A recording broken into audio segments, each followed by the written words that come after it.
अमित अपने दोस्तों के साथ में बैठा किसी गहरी सोच में गुम था।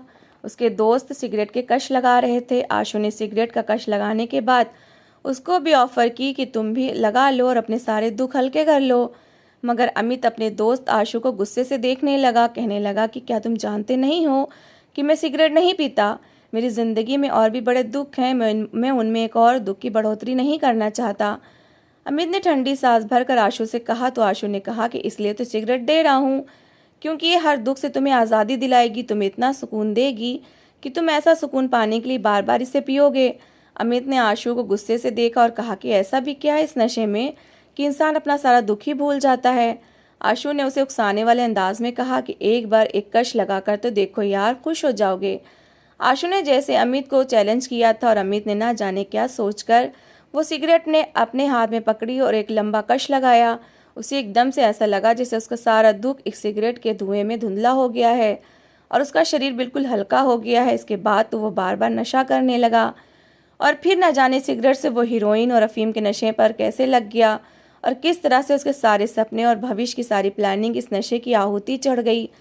उसका दिमाग जो हर समय अपने पिता के टूटे हुए चप्पल की मरम्मत के बारे में सोचता रहता था और अपनी बूढ़ी माँ की मेहनत भरे जीवन पर आंसू बहाता रहता था, एकदम से वो इन सारे दुखों से आज़ाद हो गया और इस नशे में लग गया जिसमें इंसान थोड़े समय के लिए हर चीज़ भूल जाता है। मगर इसकी वजह से उसका उज्जवल भविष्य अंधेर हो गया।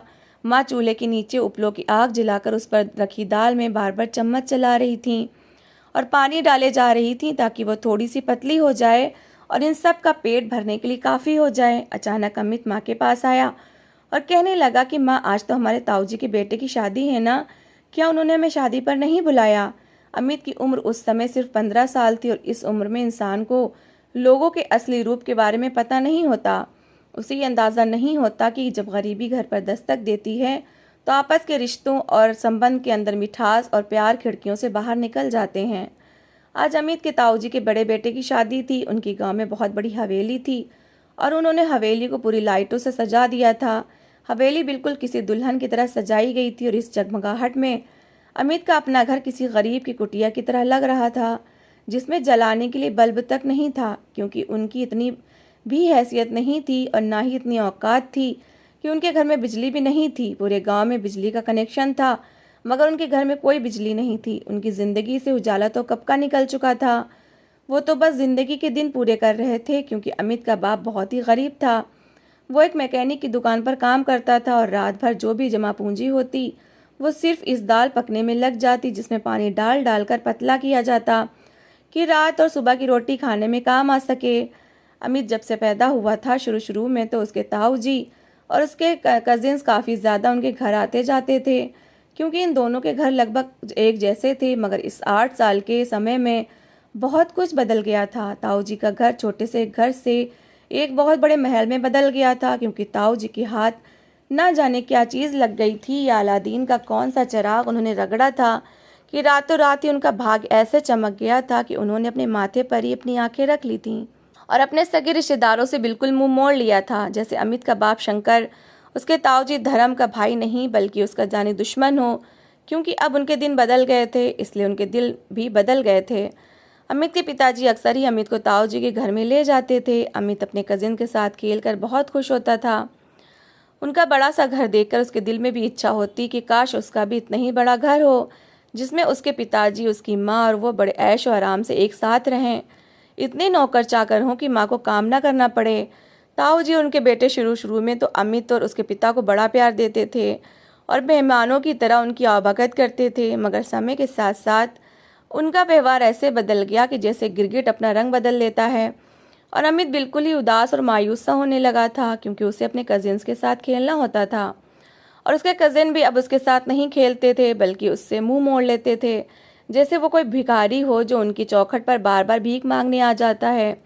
अमित की उम्र इतनी नहीं थी कि उनके व्यवहार की वजह समझ में आती, मगर उसे ये सब अच्छा नहीं लगता था और अमित के पिताजी इस कदर स्वाभिमानी थे कि इसके बाद अमित को उनके घर नहीं लेकर गए थे और अमित के ताऊजी भी उनके घर में नहीं आते थे, बल्कि होली और दिवाली के मौके पर भी वो सिर्फ कुछ सूट और मिठाई भिजवा देते थे और अपना रिश्तेदार होने का कर्तव्य पूरा करते। अमित जैसे जैसे बड़ा हो रहा था उसे इन सब की एक ही वजह समझ में आने लगी थी कि उन लोगों के पास बहुत पैसा आ गया है और अमित और उसके घर वालों के पास पैसे नहीं हैं। इसलिए शायद उन्होंने अपनी आंखें अपने माथे पर रख लीं। और आज अमित के कज़िन की शादी थी। अमित को याद था कि बचपन में किस तरह से वो अपने कज़िन विमल के साथ खेलता कूदता था। वो दोनों मिलकर छुपन छुपाई खेलते थे और उन दोनों के बीच गहरी दोस्ती थी। हालांकि विमल बड़ा था मगर उसका स्वभाव बच्चों वाला था, इसलिए उसकी दोस्ती अमित के साथ थी। मगर आज उसने अपनी शादी पर अमित लोगों को नहीं बुलाया था, इसलिए अमित का दिल बुरी तरह से टूट गया था। और उसने अपनी माँ से पूछा कि माँ, आज तो ताऊजू के बेटे की शादी है, उनका घर तो किसी दुल्हन की तरह सजा है, क्या उन्होंने हमें नहीं बुलाया? अगर हमें बुला लेते तो हम भी अच्छा खाना खा लेते। सच में मुझे तो शादी का खाना बड़ा ही स्वादिष्ट लगता है। और माँ, कितने दिन हो गए हैं हमारे घर में सब्जी भी नहीं बनी। मुझे याद है कि पिछली होली पर हमने पनीर खाया था, उसके बाद तो मैंने पनीर की शक्ल तक नहीं देखी। अगर आज हमारे ताऊ जी हमें बुला लेते तो कम से कम हम खूब मज़े मज़े के पकवान खाते। अमित अपनी उम्र के हिसाब से बातें कर रहा था और उसकी माँ बार बार अपने पल्लू से अपनी आंखें साफ कर रही थीं।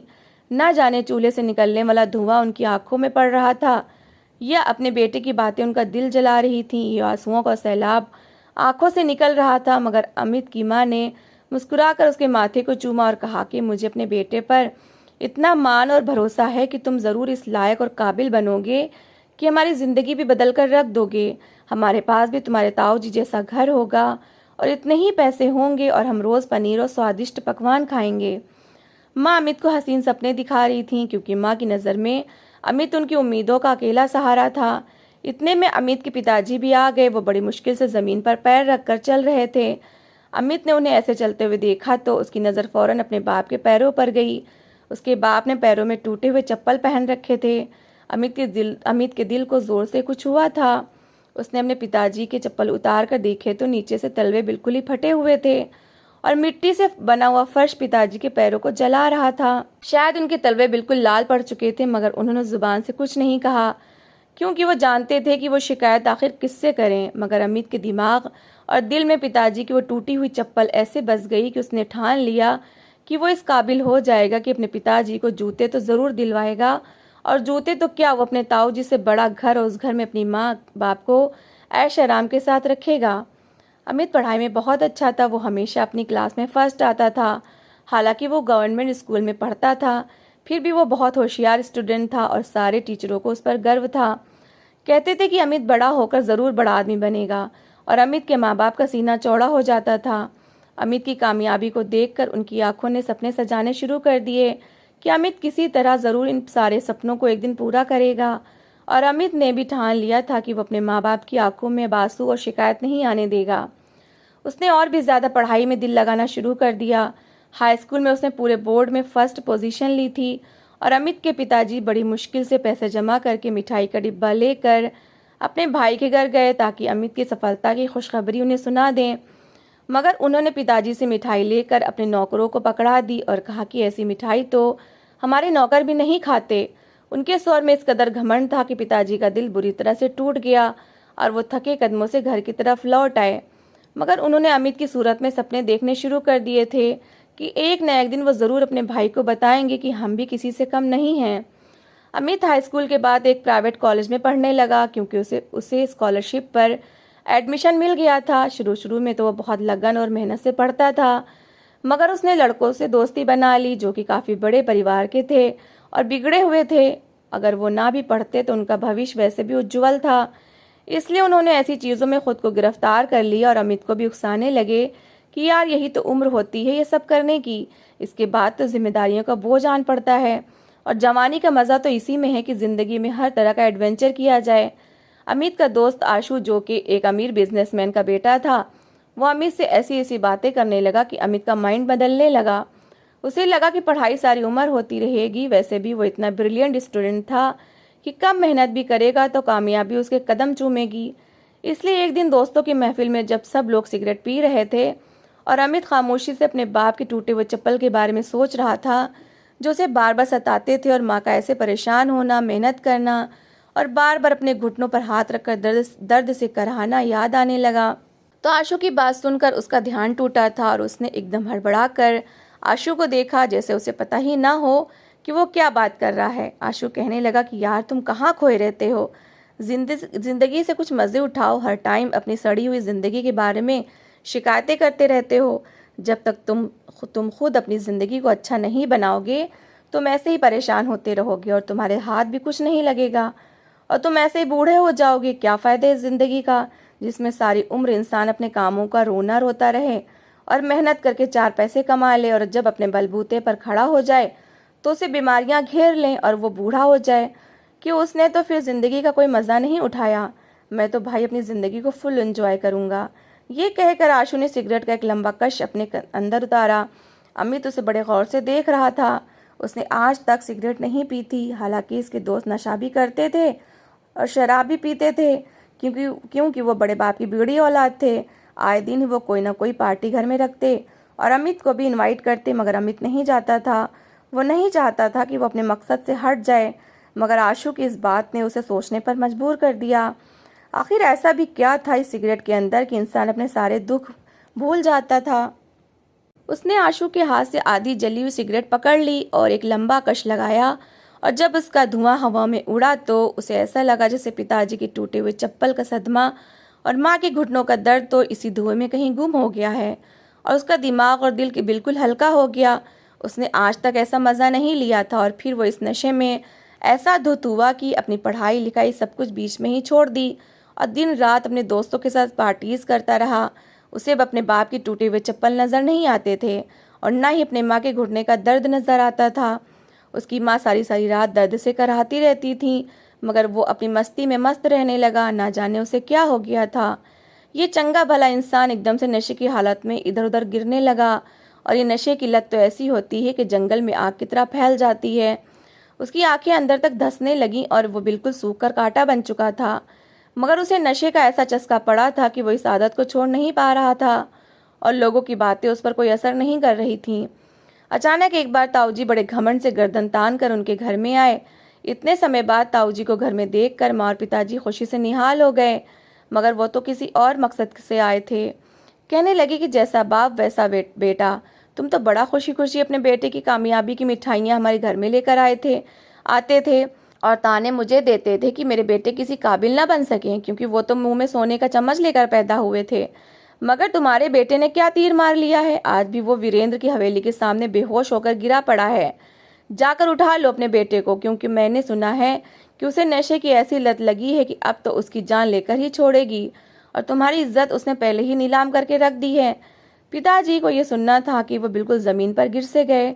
जवान बेटे की ऐसी खबर बाप को जीते जी मार देती है। माँ की आंखों से आंसू ऐसे बहते ही चले गए, मगर अमित को ना जाने अपने माँ बाप के आंसू नज़र नहीं आ रहे थे, ना अपने बाप की परेशानी, क्योंकि वो बुरी तरह से नशे में पड़ चुका था। उसकी माँ एक दिन उसके पास बैठकर उसका सर सहलाने लगी और कहने लगी, मेरे बेटे, क्या तुम जानते हो कि बचपन में जब तुम्हारे पिताजी के चप्पल टूट गए थे तो तुमने अपने हाथों से अपने पिताजी के चप्पल उतारे थे और कहा था कि पिताजी, मैं आपसे वादा करता हूँ कि आपका बेटा आपके पैर बन जाएगा और आपको ज़माने की गर्म धूप से बचाएगा। मगर तुमने तो अपने पिता को आज बिल्कुल ही नंगा करके तपते रेगिस्तान में छोड़ दिया है। वो तो किसी को मुंह दिखाने के काबिल नहीं रहे। वो बाप जो गांव के चौधरी के सामने अपने बेटी की तारीफें करता था और कहता था, मेरा अमित ज़रूर एक दिन कामयाब इंजीनियर बनेगा और अपने पिता के भाग्य को बदल देगा। बेटा, तुमने तो किसी चीज़ का भी ख्याल नहीं रखा, ना अपने पिता की गरीबी का और ना ही अपनी माँ की तकलीफ़ का। तुम मेरा गौरव और मान हो, और मैं नहीं चाहती कि मेरा बेटा इस गौरव को मिट्टी में मिला दे। माँ की बातें इतनी इमोशनल थीं कि अमित एकदम उनके सीने से लगकर रोने लगा। उसे वो सारी बातें याद आने लगी, बाप की खुददारी और माँ के दुख जो वो नशे में आकर भूल चुका था।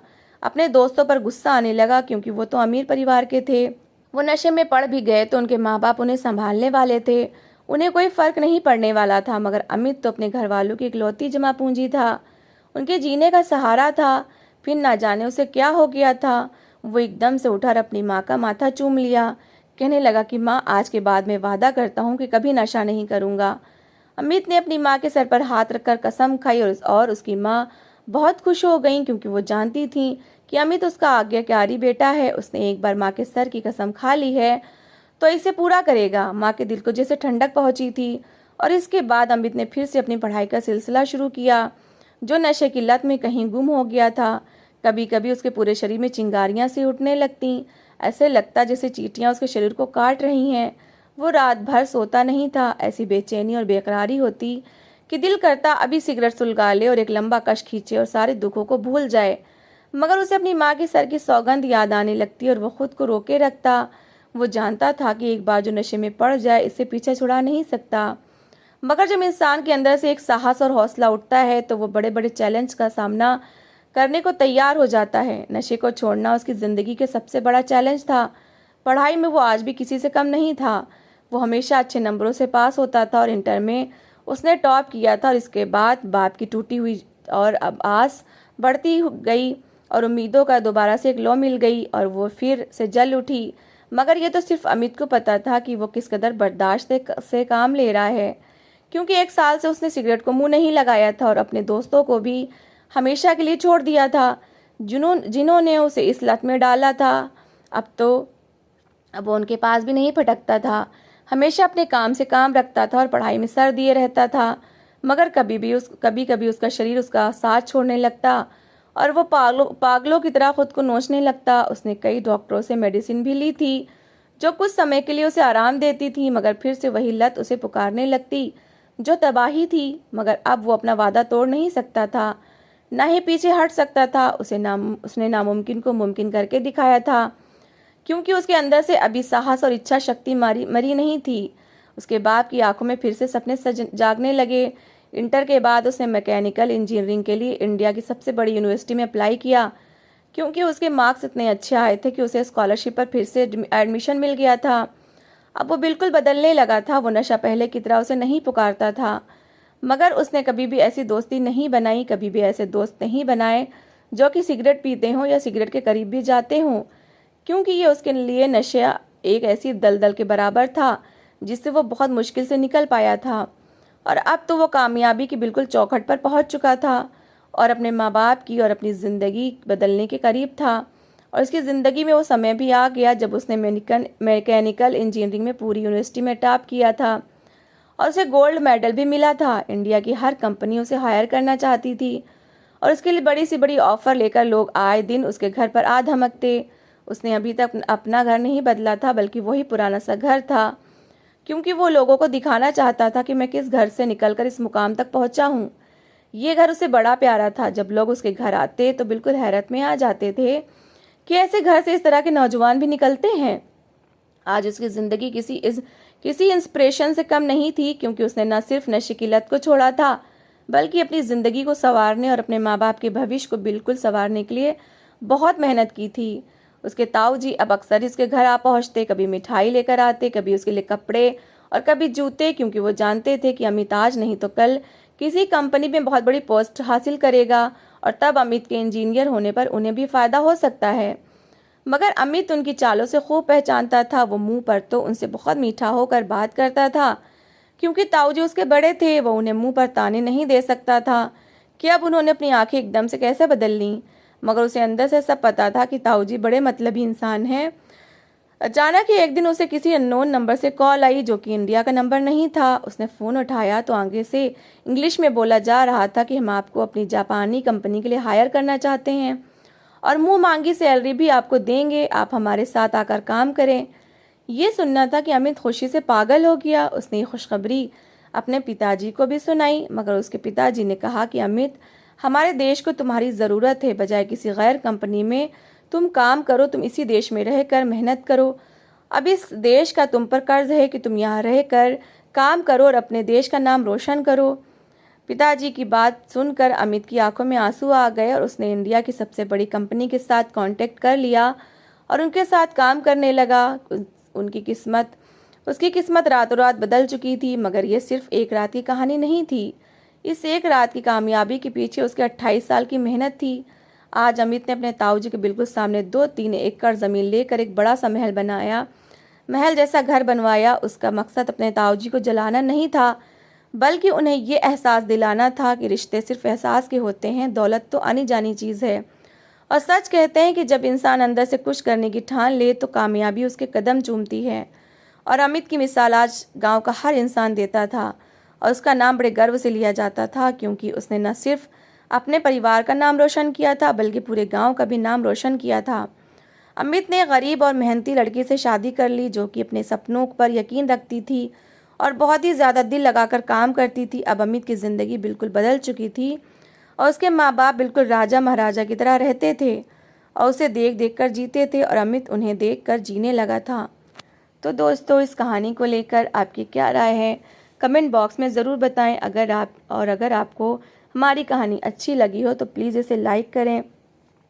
अगर आपने हमारे चैनल को अभी तक सब्सक्राइब नहीं किया तो ज़रूर कर लीजिए। तो मिलते हैं ऐसी ही एक मोटिवेशनल कहानी के साथ। Thanks for watching.